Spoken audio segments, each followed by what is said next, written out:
Everyone, Throttle-On John. We're going to take care of this 4Runner today. I love these beautiful 4Runners. And we're going to show the differential some love. Some people swap this fluid out around 20 or 30,000 miles. Then you could let it go longer when, if it's a new vehicle. This is a new vehicle. So we're actually doing this a little early on in its life cycle. It has 20,000 miles, but you could wait till 30,000. You'd be fine. So you can use, what you need is a 24 millimeter socket. I'm using a 6-point, so it grabs the bolt a little better. Doesn't want to strip anything out. We're going to need the right crush washers. We're going to use the same ones that came off, so we'll identify which ones those are once we get it apart. And we need some 75-90 gear oil. You could use like a 75-85 as well, but I just happen to have some 75-90 on hand, and I had 75-90 AMS oil and Valvoline. I would feel very comfortable using either one. And today we're going to use this severe gear since we have it on hand. The first thing we're going to do is you want to loosen the fill plug, because if you can't get it back in, you don't want to take it out. So you have the fill and you have the drain. I love how Toyota gives you a drain plug so you don't have to suck it out like other manufacturers. That drives me crazy. And there's our 24 millimeter socket. So let's get this on here and we're gonna break this loose. You don't have to lift the vehicle up. I could easily do this on the ground with the height of this 4Runner. It would not be a problem with just a simple little pan like this. This is what I've used for years. And just drain it out into that pan. All right, so let's do that now. Let's make sure we can get the fill plug out. And this was fairly tight, so you're gonna take this lefty-loosey, righty-tighty, so we're gonna pull this to the, don't wanna slip off like that, and you're gonna turn it to the left. I pre-broke this off because broke it loose because it was pretty tight. And you can have this on here and get a hammer over here and hold it on with your right hand and tap the hammer with the left hand, and it'll break that loose. Or you can get just a longer breaker bar, which is what I did in this instance. I'm just going to take this out now just because I'm curious how full it is. Oh, okay. Looks like it's in there. How's it smell? It smells like gear oil. Yeah, I'm glad I'm changing it. I see some black residue coming out. And the fill plug doesn't have a magnet. And then you can see it looks like it has a, definitely has a washer. So we'll identify that before we put it back together. Let's take out the drain plug now in the same manner, and we'll let the fluid drain out. And the drain plug comes out in the same fashion, the same 34 millimeter, and you get it on there and you get back here and break it loose. And then we'll take that out and let the gear oil pour out. Whoop, there it goes. Oh man, I'm glad I'm doing that. That is black. Jeez. Okay, so you guys, I would make sure you do this. This has actually 17,000 miles on it. This is my own personal vehicle, my daily driver. And that is not really golden, that is black. And I think it's because it's new, all the break-in debris. Okay, so we're gonna take this, and there's your magnet. That has normal debris. This hasn't towed or anything. And we have to clean that magnet. We're gonna wipe that magnet off while that's draining. You could use contact cleaner. You could just use a rag and get it nice and clean. Even rag and WD-40 or something. So let's clean this drain plug now. Okay, so this pasty stuff, that is normal, just break-in debris. It's fine. If there were big chunks, we'd need to consult a mechanic. So wipe all that off so that magnet can attract new debris. I think I will use some contact cleaner on there, or WD-40 or something, to get all that out. So on both the drain and fill plug, we made sure this washer came out. There's a crush washer in there. Make sure it didn't stick up to the mating surface on the differential. In both cases, it came off with the drain plug in this instance. And then we're going to pry off that washer now and prep it for the new one. This is the first time this has been done, and it was kind of painted on, so I had to kind of get a screwdriver in here and catch the edge of it, and then pry it off, and then that got it loosened up. So there we have, that one's free. We're going to put a little grease on the threads and around both sides of the washer before we put it back together, so make it a little easier to come apart. And so let's get the fill plug set up, and notice that our magnet is now clean and it's ready to install. So we're just looking up in here, and this looks really good. Don't see any issues. We're just going to make sure our mating surface, there isn't anything stuck up in there that it's going to cause an issue, and there isn't. It looks great, but I'm still glad I'm changing out this fluid. It is, you can see 17,000 miles, folks. I mean, it had some debris. Sorry, I'm trying to get that to focus. Can it do it? Yes. So yeah, I mean, it wasn't filthy, but it doesn't hurt to change it. I almost didn't worry about changing it. Okay, so nothing there. And let's get our plug prepped. And I'm going to put a new crush washer in. I'll put a link in the description to these crush washers for a 4Runner. And we're going to use this guy, because this had a crush washer on there. And you put the smooth surface towards the differential. So this is going to go on there like that. And this surface is going to go out like so. And I like to take and just get some, multi-purpose grease, wheel bearing grease, whatever you have, and just paint around this base here. And then, that way when I put this washer on, it doesn't want to adhere, and then I'll make sure there's grease on the other side of that washer and on those threads, but not so much gooped on where it's going to go into the differential and contaminate my oil. Just keep it on the washer and these lower threads. We have our plug all prepped, and we're just going to go ahead and thread it up in there. Always start up by hand so you don't cross thread this. You don't want to cross thread your bolt or the differential. And of course this is nice and slippery, and I'm doing it with my left hand and I'm right-handed. I know you guys appreciate this. There, got it left-handed. That was lucky.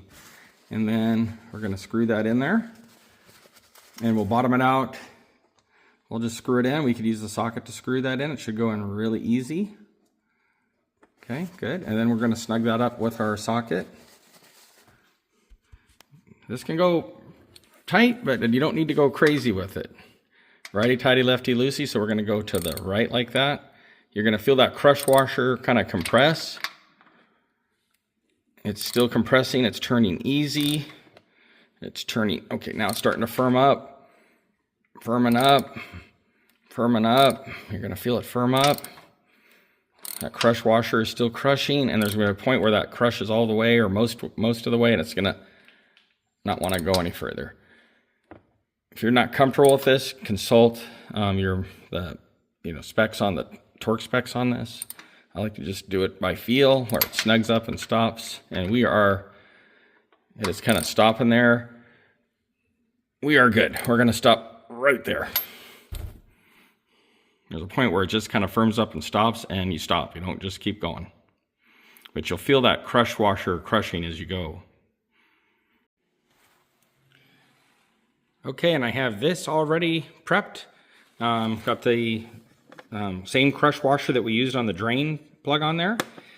And we're going to leave that out, and we're going to fill this full of fluid. I just cleaned this up with a rag and some WD-40 and wiped it dry. Might as well make it look like we were here and cared about what we were doing. And now we're just going to pump the fluid in. And should be pretty easy. We could use this, just cut the tip off this, turn it upright and crumple it in, and that would work fine with these easy fill bags. But I've got a little gear oil pump, and it works pretty good. So I'm just going to use that. Just going to pump it on in there. Goes pretty quick. So we'll go ahead and pump this gear oil in.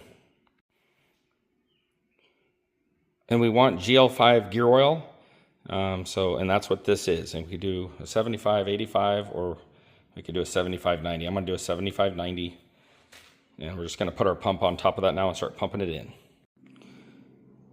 And use the brand you're comfortable with that meets the manufacturer's spec. I've used AMSOIL a lot. I'm not, when it's something that's going to be in there for a while, If it's an engine, something I'm swapping out more frequently, I'll go with a good brand, Valvoline or Kirkland at Costco that meets the the spec viscosity.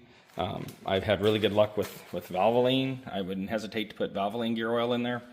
But for this, I just thought, I'm not going to swap this out that often, so I'm going to spring the extra bucks on some good gear oil, but other stuff would work fine. And I'll put a link in the description to what pump I got. Oh boy, yep, had a little residual gear oil in there, so don't want to do that. Okay, we've got this all set up here, and we're going to pump this in. We didn't have to have the pump though. There's enough room. I could have gotten up here and crumpled up especially this sack, and I could have just flowed that in there. But we have that in there like so, and we're just going to start pumping this in. There comes our fresh fluid. That looks a little better than the other stuff we had in there, doesn't it? So we're going to keep pumping this in until it starts to run out. Starts to run out this hole. And then I've got the plug right here to where I can just grab it and I can screw it in. So let's go ahead. We're going to pump this in. With the magic of modern video, one of these is now pumped in, 1 quart, and now we're going to pump in our 2nd quart, and that should do it. This oil does not have the limited slip additive, even with the 2023 TRD Pro. It uses an electronic locking diff, so it doesn't need the limited slip additive. If you put it in there, it wouldn't hurt anything. The Valvoline stuff I was going to use has a limited slip additive in it, and I was going to use that, and it won't hurt anything if it's in there. But long story short, check your manual, but this doesn't need it. Okay, I'm glad I got 3 of these because I've got 2 of those pumped in now, and now we're going to start on the 3rd one. Okay, it's just starting to run out. That's what you want. It's starting to run out. So we're going to make sure that we're there, give it a few more pumps, and you'll see it runs out even more. So we're going to go ahead and put that plug in with our fingers. And we have our washer in place. This mating surface is clean. We've wiped it down. There isn't a washer stuck anymore. So it's ready to be plugged up. And we'll pull this out, and we will put our plug right in, and we can see our oil is right there. And do this by hand so you don't cross thread it. And we will snug it up. And make sure you got 3 of these on hand. I mean, it just was a tad under 3 because I had a little bit left in each one, and then I almost was going to run out, and then it filled. So it's basically have at least 3 quarts on hand for that rear diff, which is good. I'm glad it has a big capacity. That makes it harder for it to break down. And this gear oil seems like it always wants to splatter. When I was pulling out my hose, it splattered all over the tire here. So have some Costco rags or your favorite rags nearby, because seems like it goes everywhere, and gear oil stinks. And I would have 4 quarts on hand. I just happen to have 4 on hand. And with the diff locker, it does take about 3.1 quarts. So have an extra one on hand if you have the rear differential locker, like the TRD Pro, if not, or TRD Off-Road.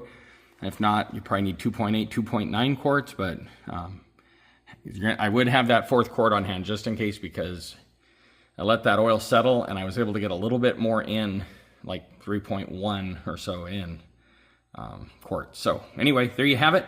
Hope this is useful, and get out there and take care of your Toyotas. And as the finishing touch, we're going to make sure we tighten this up. And it's the same thing as I'm tightening this. I can feel the crush washer crushing. It actually takes quite a few turns, even when that is seated down by hand. It's still crushing. It's still crushing. Oh, there we go. Okay, so that's it. That washer is crushed, and that's all it's going to give me, so we can stop it. You can always consult for a torque value if you're not sure of, what that is, of how to do that. But there we go, looking good. And we'll wipe around there with a rag one more time, and that diff is ready. Rear differential is ready to go for many more miles.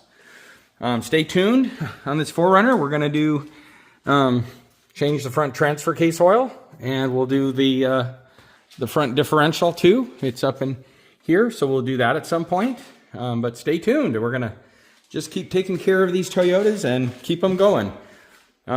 This Toyota doesn't have a lot of miles on it, but I'm planning on keeping it a long, long time. And this Tacoma out here has 247,000, basically 250,000. It's still running strong. So these techniques work. All right, feel free to like and subscribe if you want some more Toyota care tips, and give your Toyota some TLC. All right, have an awesome day. Thanks for tuning in. And you can do this. None of this was hard.